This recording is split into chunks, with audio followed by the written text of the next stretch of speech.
전쟁 리스크가 이어지는 가운데 유가가 상승했지만 러셀을 포함한 뉴욕의 4대 지수는 버텨주는 모습을 보였습니다. 일제히 상승으로 마감을 했는데요. 특히나 나스닥이 0.47% 가장 강하게 올라줬고요. S&P 500도 0.25%, 다우 지수가 0.1% 올랐고 러셀은 0.58% 상승으로 마감을 했습니다. 한편 오늘 시장의 움직임이 그렇게 크진 않았습니다. FOMC를 앞두고 관망세가 이어지는 모습인데요. 오늘 시장에 또 어떤 이슈들이 있었는지 저희랑 계속 확인해 보시죠.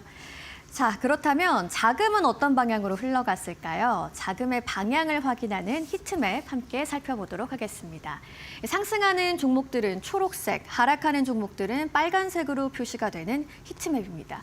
오늘은 초록색 그리고 빨간색이 좀 혼조가 되어 있는 모습입니다. 전체적인 상승이 아니라 좀 선별적으로 상승이 일어난 장이었다라는 걸 한눈에 보실 수가 있고요. 오늘 지수의 상승을 견인한 건 빅테크 쪽이었습니다. 아마존이 1% 넘게 올랐고요. 구글도 2% 가까이 올라주면서 특히나 오늘 나스닥의 상승폭이 컸던 이유 확인이 됩니다. 한편 GTC가 열리고 있는 엔비디아는 하락하면서 마감을 했는데요. 반도체 섹터를 살펴보시면 종목별로 엇갈림이 나타나고 있습니다. 마이크론이 4% 넘게 급등한 반면 인텔은 3% 넘게 급락하는 모습이었습니다. 오늘 특히나 좀 헬스케어 쪽으로 강하게 급락이 나오는 종목들이 있습니다. 오늘 지수의 상승을 다소 제한한 요인인데요. 일라이릴리가 무려 6% 가까이 급락을 했고요. 존슨앤존슨도 2% 넘게 빠지는 모습입니다. 오늘 경기 방어주 쪽으로는 차익 실현 매물 나오고 있고요. 방산주 섹터도 흐름이 좋지 않습니다. 한편 유가 급등의 영향을 받는 에너지 섹터는 초록불을 켜면서 하루를 마감했습니다. 오늘 시장의 이슈들 또 확인을 해보실 시간인데요. 시장을 움직인 이슈, 마켓 무버 이슈 바로 살펴보시죠. 먼저 오늘 시장을 버텨준 핵심부터 살펴보도록 하겠습니다. 엔비디아 GTC를 중심으로 AI의 기대감이 여전히 유지되고 있는 모습인데 어떤 내용인지 한번 자세히 들여다보시죠. 어제부터 GTC가 열렸습니다. 핵심 메시지는 AI 시장의 규모가 확대될 거라는 걸 시장이 확인한 부분인데요. 젠슨항 CEO가 키노트에서 AI 칩 시장이 1조 달러의 매출을 기록할 것이다 라는 전망을 내놨죠. 시장이 기대했던 기존보다 더 큰 성장의 그림을 제시한 건데요. 특히나 핵심 포인트는 AI의 구조가 변화하고 있다는 부분입니다. 기존의 학습 중심에서 현재의 추론 중심으로 구조가 변화를 하고 있는데요. 이 의미를 한번 살펴보시면요. AI가 일회성 투자가 아니라 이제 지속적으로 돈이 들어가는 구조로 변화를 하고 있다는 점이 중요했습니다. 이어서 내용 조금 더 살펴보시죠. 자, 오늘 시장에는 어떤 영향을 줬을까요? 먼저 AI 수요가 둔화될 거라는 우려감이 완화가 되면서 오늘 나스닥을 중심으로 좀 방어하는 성격이 나왔습니다. 지수의 하단을 지지해주는 역할이었고요. 하지만 오늘 장에서 살펴보시면 새로운 상승 트리거까지는 아니었습니다. 이미 반영됐던 기대를 확인하는 수준에 그쳤습니다. 그래서 앞서 살펴보신 것처럼 엔비디아가 오늘 하락으로 마감을 하기도 했는데요. 하지만 시장의 해석은 AI가 끝난 게 아니고 이제 더 오래 간다라고 해석을 하고 있다는 부분이 핵심입니다. 즉 엔비디아는 빠졌지만 AI 투자는 더 길어질 거라는 확신이 남아있다라고 오늘의 첫 번째 마켓 무버 이슈를 정리해 보겠습니다. 한편 이란과 이스라엘의 충돌이 계속되면서 지정학 리스크는 유지가 되고 있는 상황이죠. 하지만 오늘 유가가 상승했지만 시장이 다소 안정적인 모습을 보였는데요. 두 번째 마켓 무버 이슈도 자세하게 들여다보겠습니다. 전쟁이 지속되는 가운데 호르무즈 해협의 봉쇄 리스크는 완화가 되고 있습니다. 최신 상황을 한번 살펴보시면요. 유조선이 호르무즈 해협의 일부 통과를 시작하고 있습니다. 이 봉쇄의 현실화 가능성이 줄어드는 모습이고요. 미국도 전략 비축유 방출을 준비하면서 대응에 나섰습니다. 공급 불안을 완충하는 장치를 확보하는 움직임인데요. 하지만 여전히 남아있는 리스크도 있죠. 일단 라리자니 안보수장이 사망을 했고요. 이스라엘은 추가 공격을 경고했습니다. 휴전도 거부하면서 긴장 자체는 계속 유지가 되고 있는 상황입니다. 시장의 반응은 일단 유가 상승으로 이어졌습니다. WTI와 브렌트유 모두 동반 상승을 했고요. 하지만 오늘 3대 지수는 상승세를 유지했죠. 즉 시장은 리스크가 완화되고 있는 쪽으로 현재 상황을 해석하고 있는 모습입니다. 전쟁은 계속되지만 시장은 호르무즈 해협이 막히지 않는다 쪽에 베팅을 했다라고 볼 수 있겠습니다. 이렇게 오늘 시장에 여러 가지 재료가 있었지만 사실상 시장을 확 끌고 갈 만한 결정적인 뉴스는 아니었습니다. 지금 시장 사실상 FOMC를 기다리는 장인데요. 어떤 내용인지 한번 살펴보겠습니다. 현지 시간으로 17일부터 18일까지 3월 FOMC가 열립니다. 현재의 컨센서스는 금리 동결 전망이 우세한 상황인데요. 최근 유가 상승으로 인해서 인플레이션 우려가 좀 크게 자극이 됐고요. 금리 인하에 대한 기대감은 많이 약화가 됐습니다. 동결은 확정 분위기고 인하는 멀어지는 흐름을 보이고 있는데요. 오늘 시장의 반응은 그러다 보니까 적극적인 매수에 나서기보다는 포지션을 조절하는 쪽이었습니다. 관망세가 확대되고 있는 모습이고요. 그래서 오늘 시장 좀 정리를 해보면 AI 쪽에 대한 기대감이 지지를 해줬고요. 지정학 리스크는 완화가 되는 분위기입니다. 한편 FOMC를 기다리면서 이 방향성은 제한된 모습이었다고 보실 수 있겠죠. AI가 버티고 지정학 리스크 줄었지만 관망세가 짙은 장이었습니다. 오늘 마켓 무버 이슈들 한번 살펴보셨고요. 한편 시장을 움직인 종목들도 있습니다. 마켓 무버 스탁 조민재 앵커와 바로 확인해 보시죠. 시장을 움직인 마켓 무버 스탁 바로 보도록 하겠습니다. 오늘 전반적으로 M7, 이 엔비디아와 마이크로소프트를 제외하고서는 좋은 흐름들이 나타났었는데요. 특히나 아마존의 상승폭이 상당히 눈에 띄죠. 1.63% 상승했습니다. 이 아마존 CEO가 내부 회의에서 한 발언이 이 보도를 타면서 화제가 됐는데요. AI 덕분에 앞으로 10년간 이 AWS 매출이 2배가 될 것이다. 투자자의 입장에서는 당연히 기대감을 실을 수밖에 없는 발언이겠죠.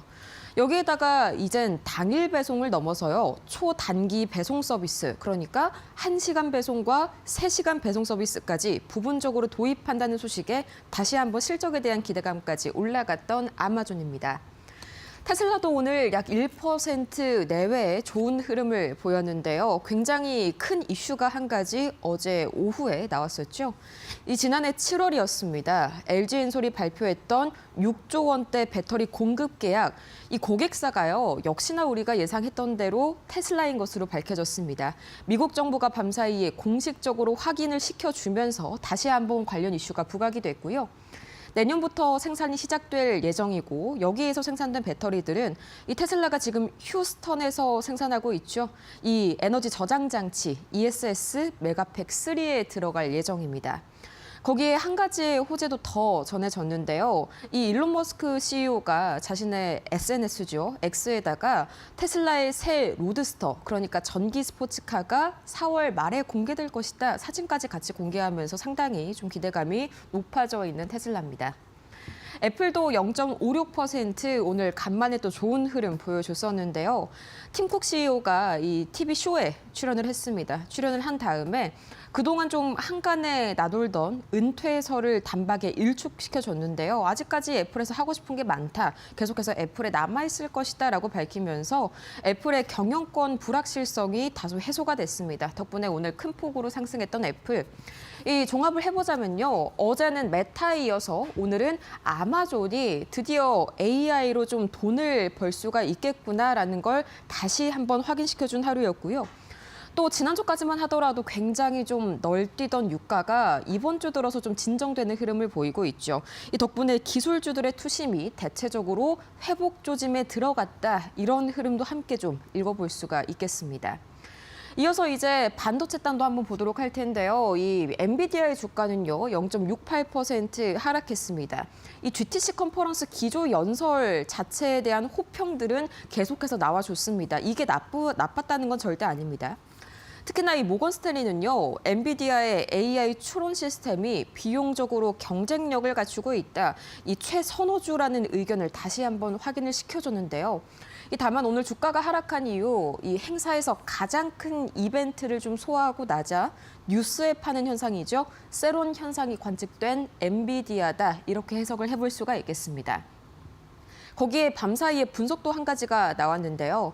이 재료 자체는 워낙 좋았지만 지금 엔비디아의 주가가 워낙 시총이 커진 상태이기 때문에 이 추가적으로 시총을 끌어올리기 위해서는 상당한 매수세가 필요하다. 이 때문에 이 엔비디아가 우리 기대와는 다르게 크게 움직이지는 못했다라는 평가도 같이 나왔습니다. 이어서 이 마이크론 테크놀로지 살펴보도록 할 텐데요. 이 테슬라가 아니라 먼저 구글 보도록 하겠습니다. 이게 잘못 나왔네요. 구글입니다.